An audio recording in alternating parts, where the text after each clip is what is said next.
Hey guys, thanks for tuning into Long Island Wargaming, and this video is just going to be a quick intro to the next three battle reports, which are three games from a tournament that I did at Mighty Titans Hobbies in Landing, New Jersey, and that's the hobby center that Anthony from the Sustainable Center usually plays at.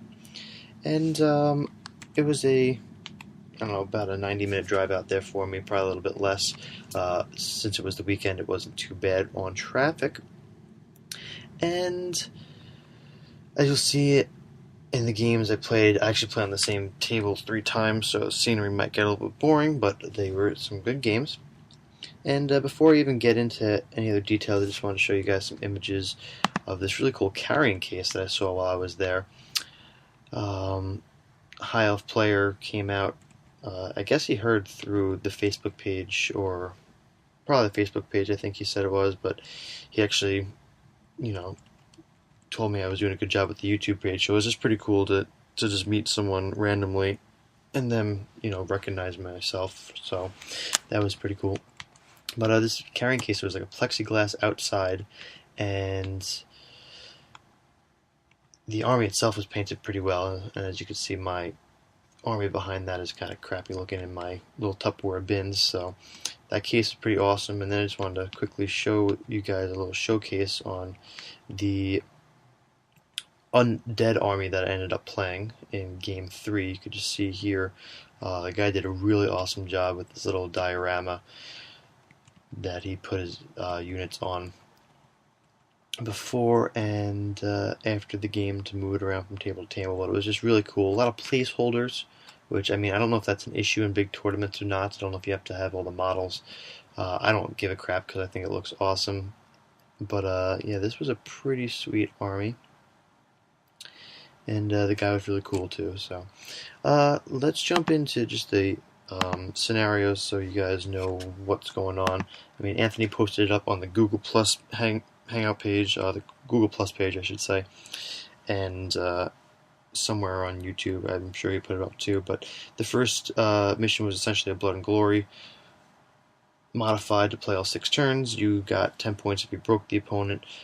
You got 5 points if you prevented your opponent from breaking you, and then 5 points if you were able to break your opponent after they break you first. And then there were some bonus things. You get 3 points if you have your general and enemy deployment. That's essentially if you just table the person, you get everyone across the field. It's not something that you go for or build a list around, or at least I wouldn't. Having a unit of 42 within 6 inches of the center, and then having all characters that can generate power dice and dispel dice alive at the end of the game, you get an extra point. The second one was a modified Watchtower. Now, I think this was a really cool scenario. I don't really think a lot of people played it to the fluff to it, but I think essentially, I was talking to Anthony about it, and he said that him and Malorian came up with this idea, but it's essentially the Watchtower, but you substitute the Watchtower for Blood Forest, and you have to control the Blood Forest by the end of the game, and then you get 10 points if you do so. And then you get additional points if you are the person that moved the forest the most by either casting spells in or out of it. And then you can get extra points for if you took a substantial amount of wounds from the Blood Forest. If you have a unit of Fortitude in the Blood Forest at the end of the game, you get an extra point. So you have to control it, but not necessarily with Fortitude. But if you have Fortitude, you get an extra bonus point. And having both your general and BSB in there gets you an extra one. So, and then the last one was a modified Dawn Attack. You have to put at least 2 units in each deployment area, which isn't a big deal for Skaven because I could just put some crappy stuff in the flanks before, I even have to really worry about my big stuff. Primary objective is just win with victory points, 101 points or more. And then you kill most heroes and lords, you get an extra 5. And then having your cheapest unit still alive, you get extra points there, which is cool. And then the bonus points, having your general in your opponent's deployment zone, and then having your BSB in your opponent's deployment zone. So, pretty cool change of pace. It's not, what I used to do down in the dungeon when we're just playing pitched battles. So, it's just a change. So, I'm just going to share with you my list that I'll use during the 3 games. Now, I mean, of course I tailored the list, I guess, to going to this tournament because I really don't know how to fit into the metagame yet for the most part. I have my own little metagame with my buddies because we play the same games over and over, and I see us being more as a group of friendly gamers where we're not trying to, dick each other over too badly. But however, getting out to these tournament scenes, I can tell that the lists are very power gamey and very killy. So I just need to start adapting to that. And this was a good taste, especially since I'm going to be going to an even bigger tournament in September just to get out there. And that's the Crossroads in New York. So essentially this gave me a little bit of a taste as to what I need to actually be dealing with. So my list, where do I have it?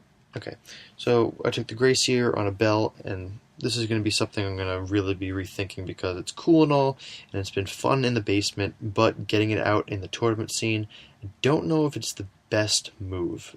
I don't know, you guys can list some comments below on my list in general. I mean, I play a different list every time, so I need to get to the point where I'm trying to find the perfect list or the best list.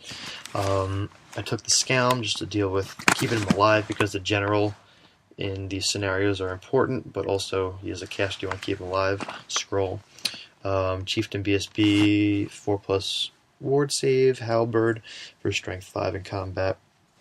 Obsidian Lodestone to either stick with the Storm Vermin or the Plague Monks to give them the magic res they need in case I'm dealing with some high magic armies. Doom Rocket, of course, can't leave home without it. And then another engineer to just chill out with the slaves or take up place in the bell unit. My slaves, my units of 50. 40 Clarats, Spear and Shield. I gotta start doing the math and the thoughts behind is Spear and Shield really worth it. I know a bunch of you guys have posted, get rid of the Spear, just go with the Shield so you can get the parry save, which makes sense. I'm just stubborn because I've got them all painted up with the Spears. I just want to use them, but that's not really how it works when you need to get into these competitive tournaments, as I understand. So I need to start getting out of the basement a little bit more. And then a Warp Fire Thrower. And then I've got a bunker unit that I can use for any of those Fortitude bonus points. I mean, it can pop out at the end just to claim any of those extra little points, but it is to house the BSB or anything else that I need to do, or protect myself from behind, which I do in one of the games as the enemy is flying around with flyers behind me.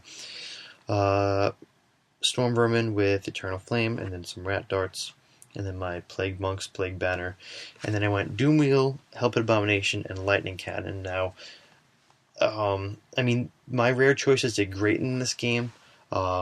Anthony keeps telling me I should get a second Doom Wheel, and I understand why, because once you get out to some of these tournament scenes, people are just going to bring the biggest, meanest shit you have to deal with.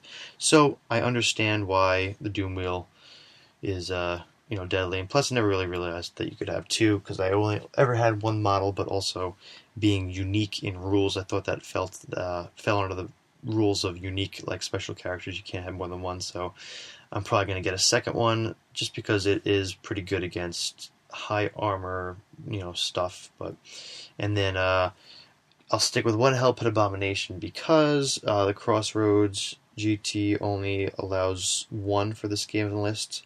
So 2 Doom Wheels and a Hell Pit Abomination and a Lightning Cannon comes out to 625 points, which is great. That's perfect.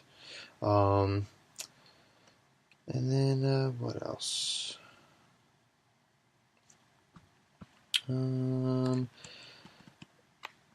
That's it, really. So, I mean, I don't really know any better.